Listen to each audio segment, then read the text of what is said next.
نحمدہ نصلی علی رسولہ الکریم فاما بعد اعوذ باللہ من الشیطان الرجیم بسم اللہ الرحمن الرحیم۔ بخاری و مسلم میں بنی اسرائیل کے قاتل کا واقعہ نقل کیا گیا ہے۔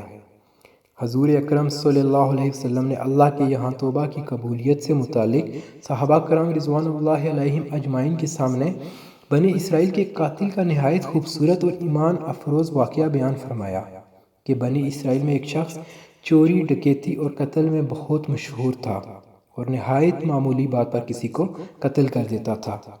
ہوتے ہوتے اس کے ہاتھ سے 99 افراد کا قتل ہو چکا تھا۔ اس کے بعد اس کے دل میں احساس پیدا ہوا کہ مجھے بھی تو اللہ کے یہاں جانا ہے۔ اس لیے یہ فکر بڑھتا رہا اور لوگوں سے معلومات کرتے ہوئے پھرنے لگا کہ کیا میری توبہ قبول ہو سکتی ہے یا نہیں۔ کسی عالم شخص سے ملاقات کی فکر ہوئی کہ معلوم کیا جائے کہ ایسے شخص کی توبہ قبول ہو سکتی ہے یا نہیں۔ لوگوں نے قابل شخص کے پاس جانے کا مشورہ دیا۔ اس شخص نے اس کے پاس جا کر مسئلہ معلوم کیا کہ کیا میری توبہ قبول ہو سکتی ہے اور کیا میری مغفرت ہو سکتی ہے جبکہ میں نے 99 انسانوں کی جان مار دی ہے۔ تو اس عابد کو مسئلہ معلوم نہیں تھا، تو اس نے اپنی عقل سے قیاس آرائی کی کہ جو آدمی 99 انسانوں کی جان مار سکتا ہے اس کی مغفرت کہاں سے ہوگی۔ اس لیے اس نے کہہ دیا کہ تیری توبہ قبول نہیں ہوگی۔ تو اس شخص نے غصے اور جلال میں آ کر اس کو بھی قتل کر کے 100 پورے کر دیے کہ جب میری توبہ قبول نہیں ہوتی تو لاؤ تجھے بھی ختم کر کے 100 پورے کر دیتا ہوں۔ اس لیے اس نے اس کو بھی قتل کر دیا، مگر اس کے دل میں تردد باقی رہا کہ میری مغفرت کی کوئی شکل ضرور ہوگی۔ اس لیے اس نے لوگوں سے پھر معلومات کا سلسلہ جاری کر دیا کہ روئے زمین میں سب سے بڑا عالم کون ہے، اس سے جا کر معلوم کروں گا، وہی صحیح مسئلہ بتا سکتا ہے۔ آخر لوگوں نے اس کو بتلایا کہ فلاں جگہ ایک عالم رہتا ہے، اس سے جا کے معلوم کرو۔ اس نے اس عالم صاحب کے پاس جا کر اپنی زندگی کی کارگزاری سنائی اور 100 آدمیوں کو کس طرح سے قتل کیا، سارا کارنامہ سنا کر معلوم کیا کہ اب بتلائیے کہ میری توبہ قبول ہو سکتی ہے یا نہیں۔ کیا اللہ کے یہاں مجھ جیسے گناہ گار کے لیے بھی مغفرت کا کھانا ہے؟ تو اس عالم صاحب کو چونکہ علم تھا تو اس نے بتلایا کہ تیرے گناہ معاف کرنے میں اللہ کے یہاں کیا رکاوٹ ہے۔ اللہ کی رحمت کا سمندر تجھ جیسے گناہ گاروں کے گناہوں سے بہت بڑا اور بہت وسیع ہے۔ اس لیے اس عالم صاحب نے مشورہ دیا کہ تم فلاں جگہ سفر کر کے جاؤ، وہاں کچھ اللہ کے بندے رہتے ہیں، ان کا مشغلہ صرف اللہ کی عبادت ہے، ان کے ساتھ مل کر اللہ کی عبادت کرو اور نادم ہو کر اپنے گناہوں کی معافی مانگو، انشاءاللہ تمہاری مغفرت ہو جائے گی۔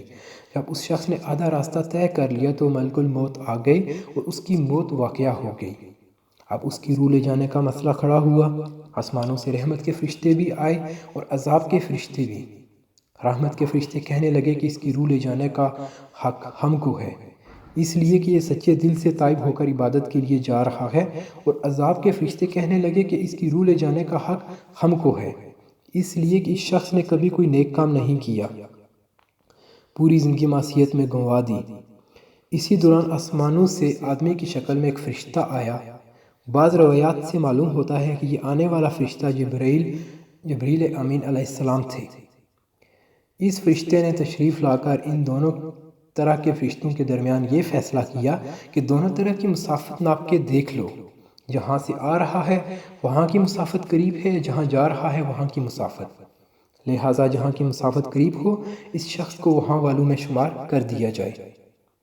دونوں طرف کی زمین ناپ کر دیکھی گئی تو جہاں جا رہا تھا وہاں کی مسافت قریب تھی بنسبتاً جہاں سے آ رہا تھا اس کے، اس لیے رحمت کے فرشتوں کو اس کی روح لے جانے کا حق ہوا۔ اللہ تعالیٰ کی طرف سے اس کی مغفرت کا اعلان ہو گیا۔ حدیث قدسی میں آتا ہے کہ میں اپنے بندے کے ساتھ اس کے گمان کے مطابق ہوتا ہوں، اور وہ مجھے جہاں بھی یاد کرے میں اس کے ساتھ ہوں۔ بخدا اللہ تعالیٰ اپنے بندے کی توبہ سے اس سے زیادہ خوش ہوتا ہے جتنی خوشی تم میں سے کسی ایسے شخص کو ہوتی ہے جس کا جانور بیاباں میں گم ہو کر پھر اسے مل جائے۔ اور جو شخص ایک بالشت میری طرف آتا ہے میں ایک ہاتھ اس کے قریب ہو جاتا ہوں، اور جو شخص ایک ہاتھ میرے قریب آتا ہے میں اس کے ایک باہ یعنی پھیلائے ہوئے دونوں ہاتھوں کے درمیان جو مسافت ہے اتنا اس کے قریب ہو جاتا ہوں، اور جب وہ میری طرف چل کر آتا ہے تو میں اس کی طرف دوڑ کر آتا ہوں، معلوم ہوا کہ انسان جب بھی سچے دل کے ساتھ توبہ کرے گا تو اللہ تعالیٰ ضرور قبول فرمائیں گے انشاءاللہ۔ یہ واقعہ خصوصاً ان حضرات کے لیے حوصلہ افزائی اور معاونت کا سبب ہے جو کہ بڑے بڑے گناہ کر کے اب مایوسی کی زندگی گزار رہے ہیں، کیونکہ شیطان انہیں مایوس کرتا ہے۔ بہرحال گناہ گاروں کو شیطان کی باتوں میں آ کر مایوس نہیں ہونا چاہیے، بلکہ اللہ کی رحمت سے اچھی امید رکھ کر سچی توبہ کے ذریعے اپنے آپ کو صاف و پاک کر لینا چاہیے۔ اللہ تعالیٰ ہم سب کو عمل کرنے کی توفیق عطا فرمائے، آمین۔